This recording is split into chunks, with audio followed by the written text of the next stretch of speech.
ఇంకా ఇందాక మనం మాట్లాడుతున్నాం కదా! వైఎస్ జగన్ ఢిల్లీ పర్యటన. కొన్ని యెల్లో మీడియా కథనాలు ముఖ్యంగా తెలుగుదేశం అనుకూల మీడియా అయితే దానిపై ఇచ్చే కథనాలు కాస్త వేరే యాంగిల్‌లో ఉన్నాయి. ఈ లిక్కర్ కేసుకి సంబంధించి ఈడీ రంగంలో దిగబోతుంది. సో, దాని నుంచి మాఫీ చేయించుకోవడానికి వైఎస్ జగన్ ఢిల్లీ పరిగెడుతున్నాడు అనేది యెల్లో మీడియాలో తెలుగుదేశం అనుకూల మీడియా ఛానల్స్‌లో వస్తున్నటువంటి కథనాలు. రెండోది కూడా ఒకటుంది. మామూలుగానే ఆయన మీద ఉన్న కేసుల్ని, పాత ఆ! కేసుల్ని పాత కేసులు, ఈడీ దానికేదో కేసులున్నాయి చేద్దామని కదా! అని అదొకటి. కూడా రాసింటారేమో. నేనేం అవును. చదవలేదు అది. మీరు చెప్తుంటే అవును. తెలుస్తుంది. నరేషన్స్ అలాగే ఉన్నాయి. ఇప్పుడండి ఈ లిక్కర్ కేసు నేను అంటే అందరూ ఫాలో అవుతున్నట్లనే మేము కూడా వింటున్నా. ఏం ఒక రూపాయన్న సీజ్ చేశారా వాళ్ళు ఆ ఇంజినీరింగ్ కాలేజ్ డబ్బు 11,00,00,000 తప్పిస్తే? ఆ?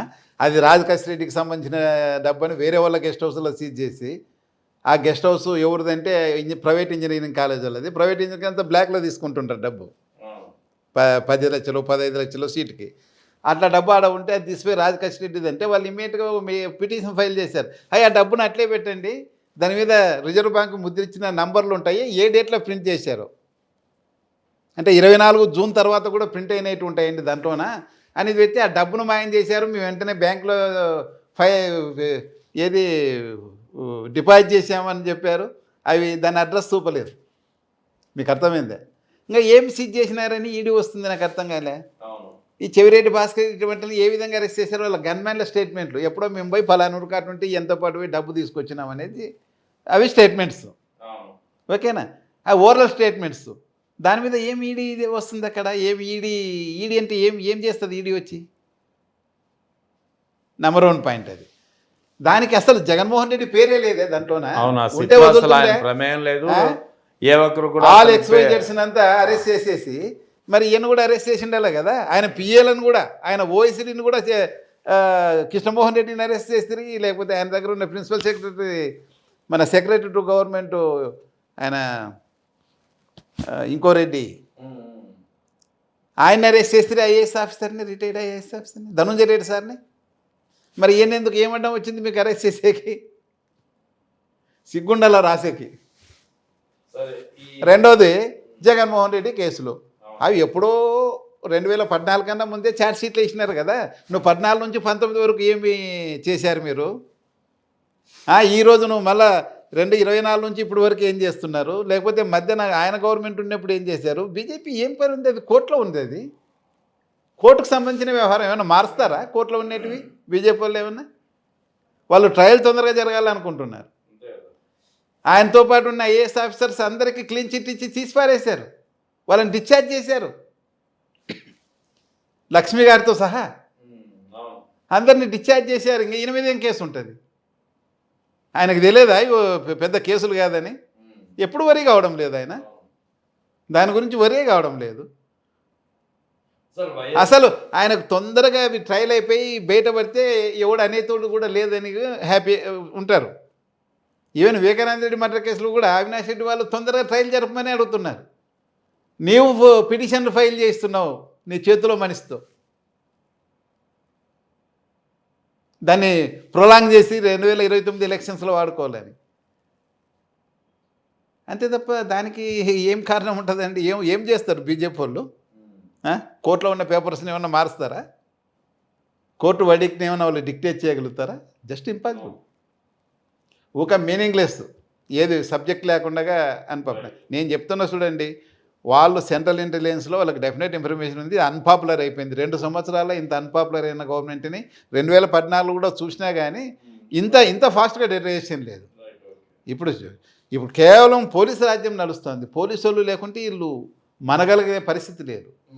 ఎంత పోలీసుల ద్వారా ఎంత గొంతు నొక్కాలనుకుంటూనే లేసే గొంతులు రోజు లేస్తూనే ఉన్నాయి. నువ్వు 3 నెలలు గ్యాప్ ఇచ్చి ఎంత అరెస్టులు చేస్తున్నా కానీ ఎవరు మాట్లాడేటోళ్ళు మాట్లాడుతూనే ఉన్నారు. ఓవరాల్‌గా మీరు 2019, 24 మధ్యలో వైఎస్ జగన్ తొలిసారిగా ముఖ్యమంత్రి అయ్యారు ఆయన. ఫస్ట్ 2 ఇయర్స్ కోవిడ్‌తో వెళ్ళిపోయింది. తర్వాత 3 ఏళ్ళే ఆయన కాన్సంట్రేట్ చేసి పరిపాలించినటువంటి పరిస్థితి. ఆయన పాలన ఎలా ఉంది? ఇప్పుడు ఈ 40 ఏళ్ల అనుభవం ఉన్నటువంటి చంద్రబాబు నాయుడు పాలన ఎలా ఉంది అనేది ప్రజల్లో ఎలాంటి చర్చ నడుస్తోంది అంటున్నాను. ఇప్పుడు మీరైతే అనలైజ్ చేయగలరు. ప్రజల నుంచి ప్రజలంది కదా.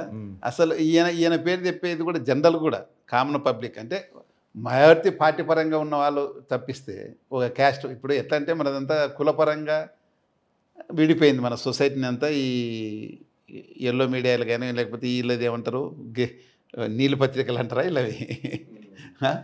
వీళ్ళ పత్రికలు వాళ్ళ పత్రికలు అనేటివి న్యూట్రల్గా రాసే వార్తా ఛానల్స్ మనకు లేవు, ఉంటే కూడా బతకనియడం లేదు అందులో. న్యూట్రల్గా ఎవడన్నా మాట్లాడతామంటే కూడా బతకనియడం లేదు. ఇట్లా మొత్తం సొసైటీని అంతా డివైడ్ చేసినారు కాబట్టి అనిపించడం లేదు, కానీ కామన్ పబ్లిక్ అనేది ఉంటారండి న్యూట్రల్గా. ఒక 20% మంది ఉంటారు. వాళ్ళు అటు ఇటు వాళ్ళు చేంజ్ అయినప్పుడే నీకు ప్రభుత్వం మార్పు అనేది తథ్యమవుతుంది. ఒకరు ఓడాలన్నా గెలిచాలన్నా ఆ 20% మెంబర్స్ ఉంటారు. వాళ్ళు క్లియర్గా ఉంది వాళ్ళ విజన్. ఈ నెక్స్ట్ ఏమవుతుంది అని నేను చెప్తున్నా కదా. నెక్స్ట్ ఏమవుతుంది? డెఫినెట్గా వాళ్ళందరూ కూడా ఎప్పుడు టైం కోసం చూస్తున్నారు.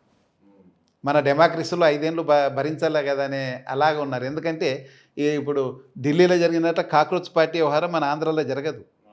ఎందుకంటే మన దాంట్లోన కమ్మ కాక్రోచులు, రెడ్డి కాక్రోచులు, కాపు కాక్రోచులు, బీసీలోన ఒక్కొక్క కులానికి ఒక కాక్రోచులు ఉన్నారు మనకు. ఎవని పద్ధతి వాడే తీసుకుంటాడు, కానీ అంతా ఈ రాష్ట్రం గురించి రాష్ట్రం ఆర్థిక పరిస్థితి, రాష్ట్ర భవిష్యత్తు గురించి ఎవరికి ఉండదు. వాళ్ళ క్యాస్ట్ లీడరు దానికైతే ఆ కాక్రోచులు తప్పిస్తే ఇప్పుడు ఉన్న నార్త్ ఇండియాలో కాక్రోచుల మాదిరి ఉండదు మనది. అందుకే పెద్ద రెస్పాన్స్ లేదు మన వైపు నుంచి.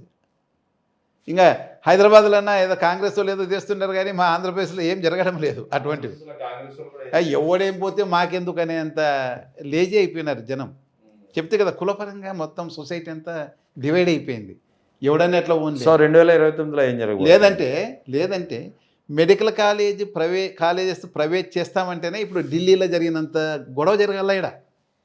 ఎందుకంటే అందరూ బీదాబీకి సంబంధించిన వ్యవహారం. ప్రతి ఒక్కరికి పిల్లోని ఎంబీబీఎస్ చేయాలని కోరుకుంటుంది, ఇంట్లో ఒక డాక్టర్నే ఉండాలని. నీకు అవకాశం లేకుండా నేను ప్రైవేట్ వాళ్ళకి ఇచ్చేస్తాను, డబ్బులు నోడే చదువుకోవాలన్నప్పుడు ఎంత ఉద్యమం రావాలి ఇక్కడ. లాస్ట్కు వైఎస్ఆర్సీపీ వాళ్ళే పెద్ద ఎత్తున ఉద్యమం చేయాల్సి వచ్చింది దానికి. అవునా? చలనం ఉండదు. ఎందుక మనోడు తీసుకున్నాడు కదా, ఇది కరెక్ట్ అంతే. ఇప్పుడు కాపు కాక్రోచులు, కమ్మ కాక్రోచులు ఎంత దానికి ప్రైవేట్ చేస్తేనే మంచిది అని అంటారు.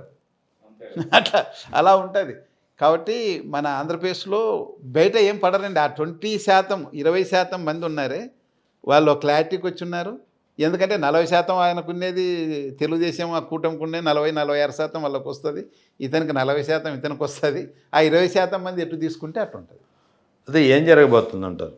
చెప్తున్నా కదా, 20% మంది ఏం తీసుకుంటారు. డెఫినెట్గా ఈ గవర్నమెంట్ అంటేనే అసంతృప్తి ఉంది. నేను చెప్పే కదా, పల్లెల్లో తిరిగా నేను, పూర్తి అసంతృప్తి పూర్తి.